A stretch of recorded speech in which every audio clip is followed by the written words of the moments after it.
আমাদের অনন্য স্টোরি সকল প্রকার পার্ট গল্প দেখতে আমাদের চ্যানেলটি সাবস্ক্রাইব করে পাশে থাকা বেল আইকনটিতে ক্লিক করে অল নোটিফিকেশন অন করে দিন। বারান্দায় চল। অর্ষা আর ভেতরে না গিয়ে বারান্দাতেই গেল। রেলিংয়ের সাথে দাঁড়িয়ে পড়ল। হঠাৎ কেমন আছিস? জিজ্ঞেস করল রুহুল। অর্ষা মাথাটা মৃদু নাড়িয়ে বলল, আলহামদুলিল্লাহ। তুমি? আমিও আলহামদুলিল্লাহ, কিন্তু একটু সমস্যা হয়েছে, এই জন্যই তোর কাছে আসা। কি হয়েছে? একটু ঝামেলার মধ্যে আছে। 1 মাসে বেশ ঋণ জড়িয়ে পড়েছি। টাকার জন্য মানুষজন চাপ দিচ্ছে খুব। ঋণ? কি করে ঋণ করলে? এই তো তোর বিয়ের খরচ, আবার সংসার, কত কি। আমি যতটুকু জানি বিয়ের খরচা বাবদ সমস্ত টাকা আহিলের বাবা দিয়েছিল। ওই টাকায় কি সব হয়েছে নাকি? ধার করতে হয়েছিল না? অর্ষা ভাইয়ের চোখের দিকে তাকায়। কেন জানি মনে হচ্ছে রুহুল মিথ্যা বলছে। আর যাই হোক, বিয়ের খরচের জন্য একটা টাকাও সে নিজের পকেট থেকে দেয়নি। বলাই বাহুল্য, দিতে হয়নি। সে দীর্ঘশ্বাস গোপন করে বলল, এখন কি করবে তাহলে? কি করব? তুই আমাকে সাহায্য করবি? আমি? হ্যাঁ, এত বড় বাড়িতে বিয়ে হয়েছে আর ভাইকে টাকা দিয়ে সাহায্য করতে পারবি না? তুমি বলতে চাইছো আমি তাদের কাছে টাকা চাইবো? প্রয়োজন হলে তো চাইতেই হবে। তুই টাকা চাইলে ওরা তো আর ফিরিয়ে দেবে না। দেখো ভাইয়া, আমি তাদের কাছ থেকে কোনো টাকা চাইতে পারবো না। তোমার যদি খুব বেশি প্রয়োজন হয় তাহলে কটা দিন অপেক্ষা করো, আমি বেতন পেলেই পুরো টাকা তোমায় দিয়ে দিব। রুহুল ক্ষেপে যায়। ধমকে ওঠে সে অর্ষাকে। তার গর্জন বৃষ্টির গর্জনের কাছে নস্যি বলে অর্ষা ব্যতীত অন্য কারো কর্ণকুহর অবধি প্রবেশ করতে পারেনি। রুহুল চিবিয়ে চিবিয়ে বলে, কয় টাকা পাস তুই? 7,000 না 8,000 না? ওই টাকায় আমার কিছুই হবে না। আমার 50,000 টাকা লাগবে। হতবিহ্বল হয়ে তাকিয়ে থাকে অর্ষা। অস্ফুট স্বরে মুখ দিয়ে বেরিয়ে আসে, 50,000? হ্যাঁ, 50,000 টাকা লাগবে। আপাতত 20,000 নিয়ে দে। আমি কি বলে তাদের থেকে এত টাকা নিব? যা খুশি কিছু একটা বলবি। একটু থেমে সে অর্ষার হাত ধরে ইমোশনাল হয়ে বলে, প্লিজ বনু, আমার দিক থেকে একটু ভাব। প্রতিদিন মানুষের কথা শুনতে শুনতে আমি ক্লান্ত হয়ে গেছি। না করিস না সোনা বোন, ভাইকে সাহায্য কর। অর্ষা একটুখানি মৌন থেকে বলল, আচ্ছা, আমায় 2 দিন সময় দাও। 2 দিন পর দিবি তো? হ্যাঁ। রুহুল অর্ষার গালে হাত রেখে বলল, আমার লক্ষ্মী বোন, আসছি এখন। এরপর সে ছাতা মেলে স্কুল থেকে চলে যায়। ঠাই দাঁড়িয়ে থাকে অর্ষা। শ্বশুরের থেকে সে টাকা তো নেবে না। বিয়ের সময় আহনাবের আত্মীয় স্বজন মেহমান অনেকেই মুখ দেখে আদর করে টাকা দিয়েছিল। সব মিলিয়ে 60 থেকে 70,000 টাকা হবে সম্ভবত। সে ঠিক করেছে সেখান থেকে 50,000 টাকা রুহুলকে দিয়ে দেবে। ভাই তবুও ভালো থাকুক। অর্ষা ক্লাসে ফিরে আসে। বৃষ্টিও ধীরে ধীরে কমতে শুরু করে। ক্লাস শেষ করে বাড়ির পথে রওনা হয় সে। সব সময়ের মতো আজও রিকশার সংকট দেখা যাচ্ছে। বৃষ্টি হলে রিকশা কি আকাশের চাঁদ হয়ে যায় নাকি আল্লাহই মালুম। সে কাদা পানির মাঝে খুব সাবধানে পা ফেলে হেঁটে যাচ্ছে। রাস্তার অপোজিট থেকে হঠাৎ কারো ডাক শুনতে পেয়ে দাঁড়িয়ে পড়ে। একটি ছেলে হন্তদন্ত হয়ে এগিয়ে আসে। একগাল হেসে অর্ষাকে বলে, আমায় চিনতে পেরেছো? আমি হাফিজ। অর্ষা মৃদু হেসে বলল, হ্যাঁ, কেমন আছো? আমি তো আলহামদুলিল্লাহ ভালো আছি। তুমি কেমন আছো বলো? আমিও ভালো। হঠাৎ করে তোমার কি হয়েছে বলো তো? ওই কিছু না তো। কিছু না হলে এমন উদাও হয়ে গেছো কেন? শোরুমে আসো না। কেয়া আপুরাও কোনো খোঁজ নেই। তোমায় অনেক খুঁজেছি জানো, কোনো নাম্বারও নেই যে যোগাযোগ করব। অর্ষা একটা দীর্ঘশ্বাস নিয়ে বলল, আমি তো ফোন ব্যবহার করতাম না। ও হ্যাঁ, সরি, ভুলে গেছিলাম। এবার বলো, কাজে কেন আসো না? একটুখানি সময় চুপ করে থেকে অর্ষা বলল, আমার বিয়ে হয়ে গেছে। হাফিজ একটু থমকালো।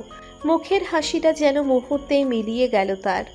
তবুও সে মিথ্যে হাসার চেষ্টা করে বলল, মজা করছো? না, মজা কেন করব, সত্যিই বলছি। হঠাৎ করে বিয়ে? কিভাবে? কি? আমি তো কিছুই বুঝতেছি না। একটু সময় নিয়ে অর্ষা সংক্ষেপে বিস্তারিত সব বলল। সব শুনে মন খারাপ হয়ে যায় হাফিজের। কিছু বলার মতো ভাষাও খুঁজে পাচ্ছে না। অর্ষা হাত ঘড়িতে সময় দেখে বলল, অন্য একদিন কথা হবে হাফিজ। ওই যে ওই স্কুলটা দেখেছো, আমি এখন ওখানেই যাব। একদিন সময় করে এসো। হুম।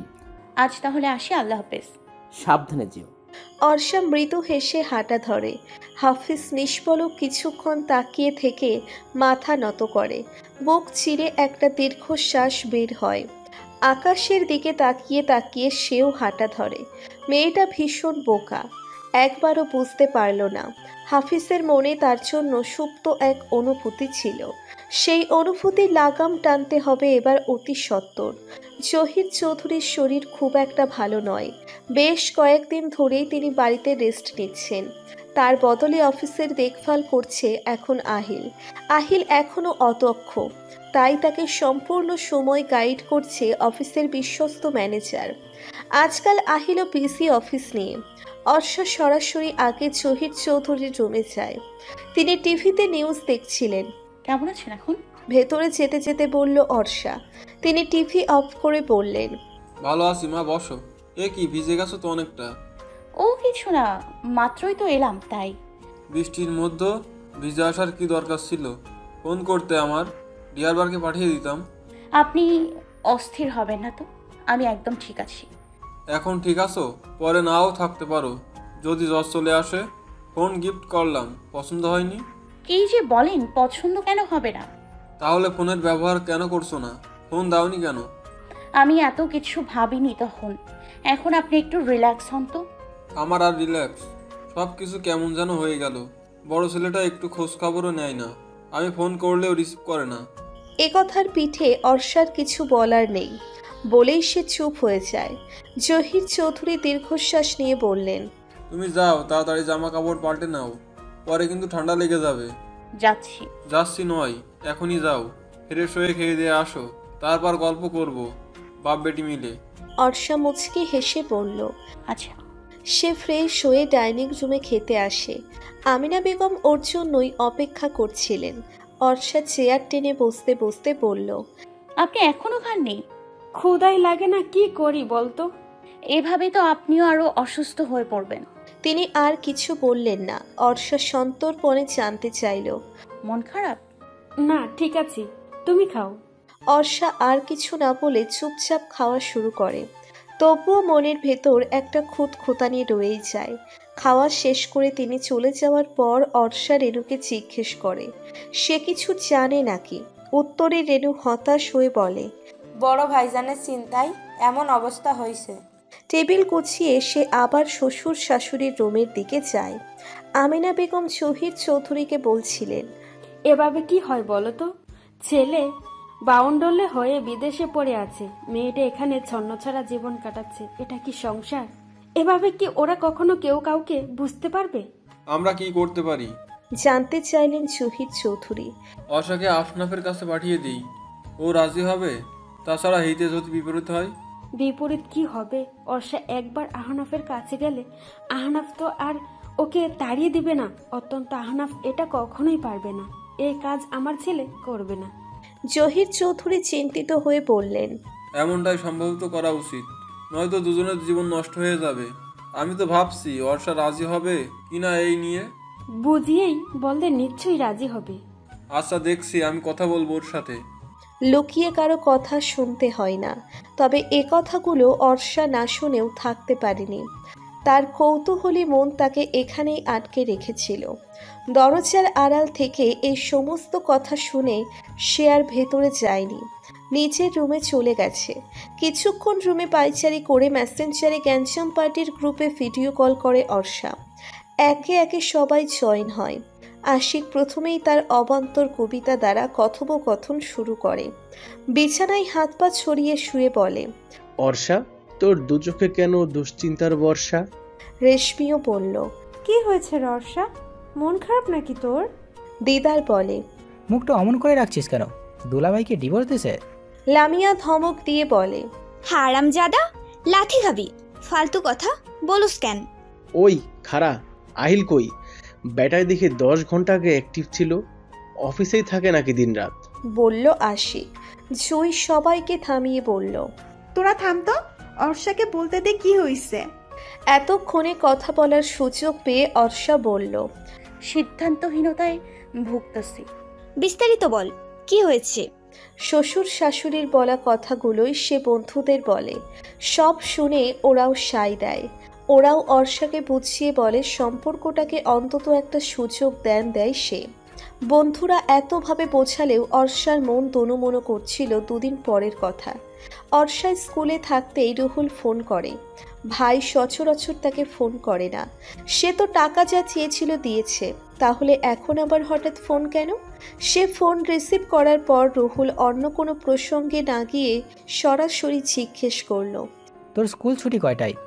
3টায়। ছুটির পর বাসায় আসিস। তিয়াসের খুব জ্বর, তোর কথা বলতেছে সকাল থেকে। তিয়াস অসুস্থ শুনে বুকটা কেঁপে ওঠে অর্ষার। সে জিজ্ঞেস করে, হঠাৎ করে জ্বর আসলো কিভাবে? আর বলিস না, সারাক্ষণ পানি নিয়ে খেলে। তোর ভাবি কাজ করছিল, তখন বৃষ্টিতে গিয়ে ভিজেছে। ডক্টর দেখিয়েছো? হ্যাঁ।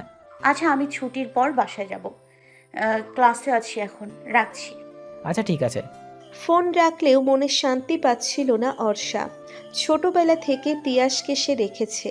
তিয়াসও মায়ের চেয়ে কম ভালোবাসে না অর্ষাকে।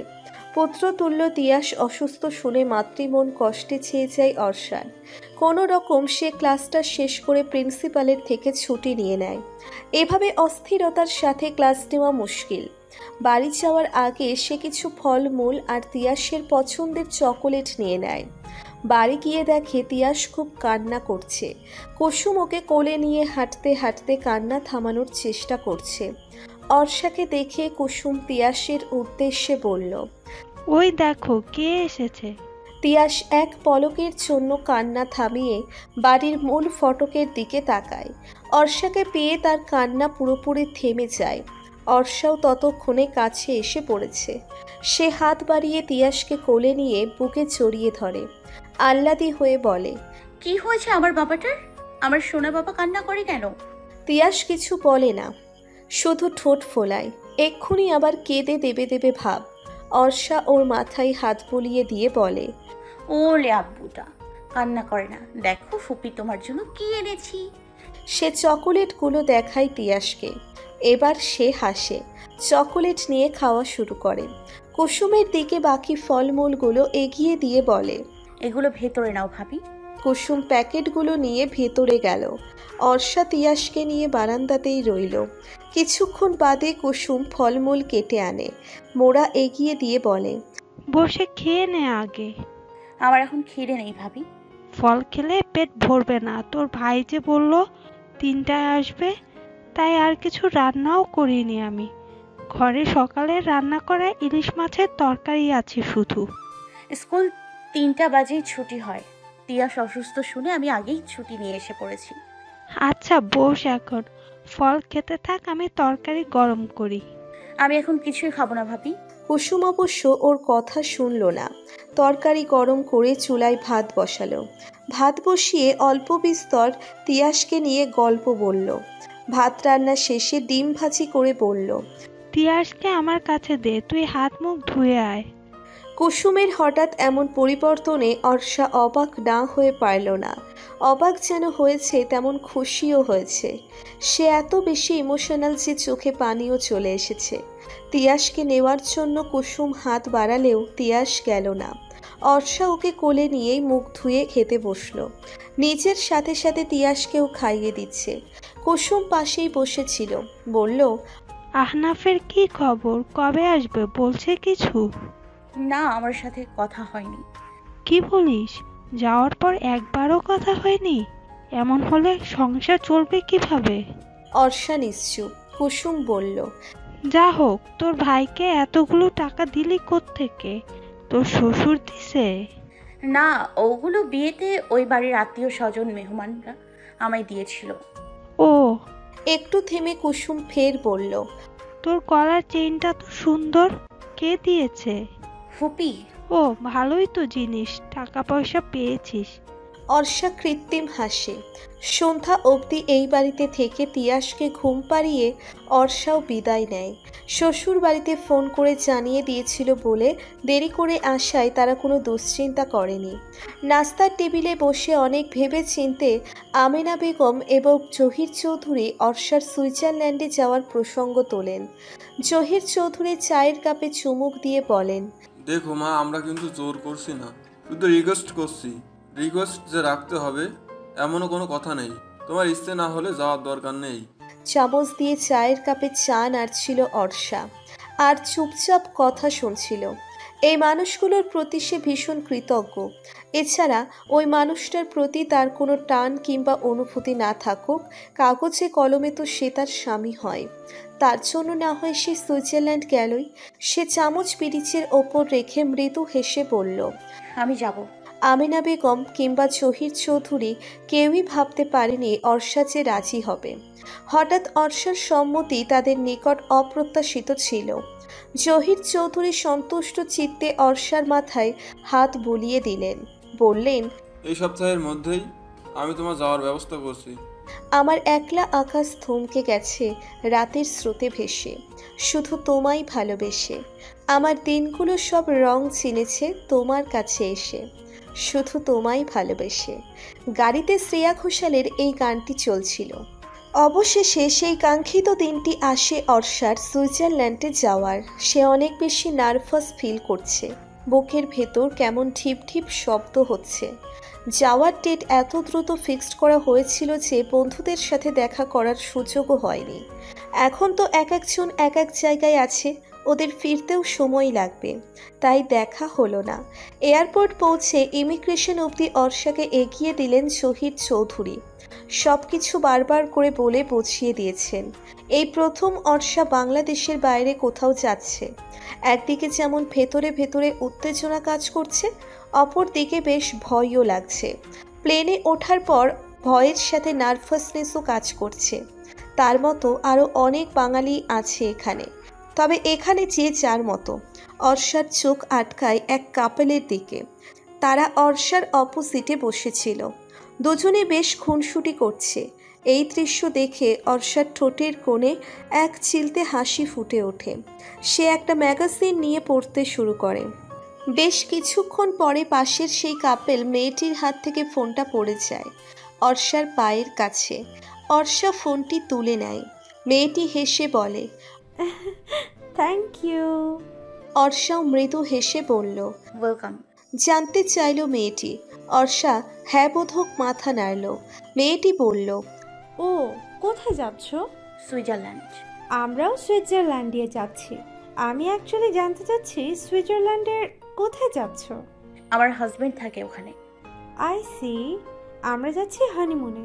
বাই দ্য ওয়ে, আমি যুথিকা। হাত বাড়িয়ে দিয়ে বলল মেয়েটি। অর্ষাও হাত বাড়িয়ে হ্যান্ডশেক করে বলল, অর্ষা। অর্ষা খেয়াল করেছে ছেলেটি যুথিকার কাঁধে মাথা রেখে ঘুমিয়ে পড়েছে। যুথিকা একবার সেদিকে তাকিয়ে বলল, বড্ড ঘুম পাগল আমার বর। আবার এমনিতেও কয়েকদিন ধরে বেশ জার্নি করা হয়েছে তো, তাই তেমন ঘুমাতেও পারিনি। অর্ষা নীরব থেকে হাসল শুধু। যুথিকা তার বিয়ের গল্প বলল। বাংলাদেশে কোথায় থাকে, কোথায় কোথায় ঘুরেছে, সব গল্প করছে অর্ষার সাথে। অর্ষারও শুনতে খারাপ লাগছে না। অ্যাটলিস্ট তার সময় তো কাটছে। প্লেন ল্যান্ড করার পর এয়ারপোর্টেও দুজনের গল্প চলল। অবশেষে যুথিকা ওর হাজব্যান্ডকে নিয়ে বিদায় নেয়। এদিকে ইমিগ্রেশন পার হয়ে চারপাশে অর্ষা আহনাবকে খুঁজে বেড়াচ্ছে। জহির চৌধুরী বলেছিলেন অর্ষা পৌঁছেই এয়ারপোর্টে আহনাবকে পাবে, কিন্তু তাকে তো কোথাও পাওয়া যাচ্ছে না। এত আলোক সজ্জার মাঝে রাত কত হয়েছে সেটাও সে জানে না। আরেকটু এগিয়ে যেতেই ব্যস্তভাবে সামনে আসা এক ছেলের সাথে ধাক্কা লাগে অর্ষার। লাগেজটি হাত থেকে ছিটকে পড়ে, সেই সাথে স্লিপ খেয়ে নিচেও পড়ে যায়। ছেলেটি ততক্ষণে সামনে এগিয়ে গেলেও আবার পিছনে আসে। অর্ষার দিকে হাত বাড়িয়ে দিয়ে বলে, আই এম সরি। অর্ষা ব্যথায় মুখটা বিকৃতি করে একাই উঠে দাঁড়ালো। লজ্জিত ভঙ্গিতে একবার আশেপাশেও তাকালো। না, বাংলাদেশের মানুষজনের মতো এরা উৎসুক হয়ে তাকিয়ে নেই। এদিকে অর্ষা হাত না ধরে একাই উঠেছে বলে এগোতে লাগে সামনে থাকা ছেলেটির। সে তীক্ষ্ণভাবে অর্ষাকে নোটিস করে। ব্লু জিন্সের সাথে সাদা রঙের একটা কামিজ পরা, গলায় ওড়না ঝোলানো, পায়ে সাদা কেটস, গায়ের রং শ্যামলা। দেখেই মনে হচ্ছে বাঙালি। বাঙালি একটা মেয়ে তার মতো চকোলেট বয়কে এভাবে অগ্রাহ্য করলো। স্ট্রেঞ্জ। নিজে নিজেই এসব ভেবে বিস্মিত হয় হেলেন। সে তো এসেছিল বাংলাদেশ থেকে আসা তার ভার্সিটির এক বান্ধবীকে রিসিভ করতে। হুট করে যে এভাবে এই অঘটন ঘটে যাবে তা কে জানত। সে ব্যাপারটিকে আর না ঘাটিয়ে অর্ষাকে আবার সরি বলে চলে গেল। অর্ষাও লাগেজটি তুলে নিয়ে সামনে এগিয়ে থাকে। তার দুচোখ শুধু আহনাবকে খুঁজে বেড়াচ্ছে। উত্তেজনায় ঘরের মাঝে বারবার পায়চারি করছেন আমেনা বেগম, সাথে বারবার আহনাবকে কল করছেন। রিং হওয়া সত্ত্বেও আহনাব ফোন রিসিভ করছে না। সে তার বাড়ির আর কারোর সাথে যোগাযোগ না রাখলেও মাঝে মধ্যেই মায়ের সাথে কথা বলতো, খোঁজ খবরও নিত। তাহলে আজ আবার হঠাৎ কি হলো? অস্থির চিত্তে মাথায় হাত রেখে সোফায় বসে আছেন জহির চৌধুরী। দুশ্চিন্তায় অন্তরাত্মা কাঁপছে তার। এতক্ষণে অর্ষার সুইজারল্যান্ড পৌঁছে যাওয়ার কথা, অথচ আহনাবের সাথে তারা এখনও কোনো যোগাযোগ করতে পারছে না। অর্ষাকে এয়ারপোর্ট পৌঁছে দিয়ে আসার পর থেকেই আমেনা বেগম এবং তিনি আহনাবের সাথে যোগাযোগ করার চেষ্টা করছেন। অনেকগুলো মেসেজও পাঠিয়েছেন তারা। ডেলিভারি হলেও আহনাব সিন করেনি। চিন্তায় তাদের গলা শুকিয়ে আসছে, হাত পা ঠান্ডা হয়ে অসাড় হয়ে আসছে। জহির চৌধুরী দেয়াল ঘড়ির দিকে তাকালেন। রাত 4:05 বাজে। তাহলে সুইজারল্যান্ডে এখন রাত 12:05 বাজে। এত রাতে মেয়েটা কোথায় আছে এখন? আহনাবের বাড়ির ঠিকানাও তো অর্ষাকে দেওয়া হয়নি। তার বুকের ব্যথাটা বাড়ছে। তিনি সোফায় হেলান দিয়ে বসে স্ত্রীর উদ্দেশ্যে বললেন,